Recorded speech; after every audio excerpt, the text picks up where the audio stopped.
Ready start. खरेदीचा सर्वात जास्त संबंध महिला वर्गाशी येत असतो.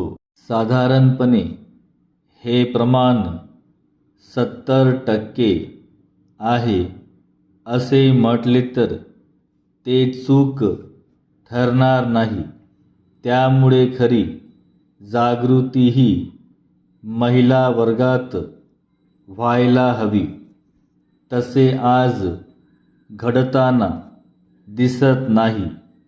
या अज्ञानाचा सर्वात जास्त फायदा दुकानदार घेतात. साधे उदाहरण द्यायचे झाले तर किराणा मालाचे देता येईल.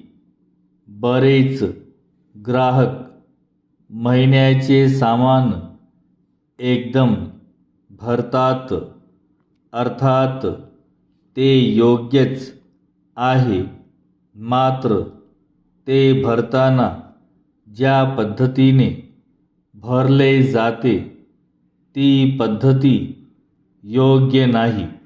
बऱ्याच महिला महिन्याच्या सामानाची यादी करतात आणि दुकानदाराला देऊन टाकतात.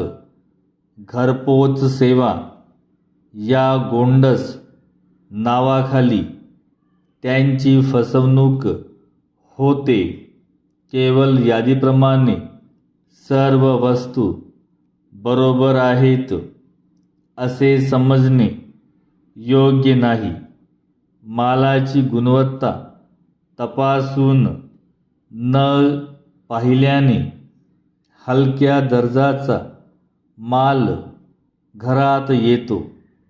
खरे तर आपण स्वतः दुकानात जाऊन दुकानदारासमोर उभे राहून मालाची निवड करून योग्य तो माल योग्य त्या वजनानिशी खरेदी केला पाहिजे. म्हणजे होणारी फसवणूक टळेल. थोड्याशा दुर्लक्षामुळे आणि आळसामुळे आपलेच कौटुंबिक अर्थचक्र कसे बिघडते हे समजून घेतले पाहिजे. परिच्छेद. फसवणुकीचा आणखी एक प्रकार म्हणजे दुकानात लागलेला सेल.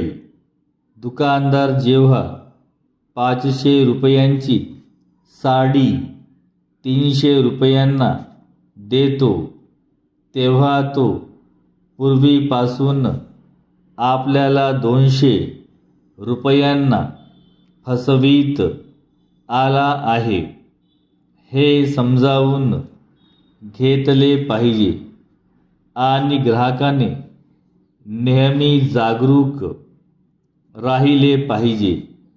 या सर्व गोष्टींचा विचार करून शासनाने ग्राहक संरक्षण कायदा ग्राहकांच्या हितासाठीच संमत केला आहे.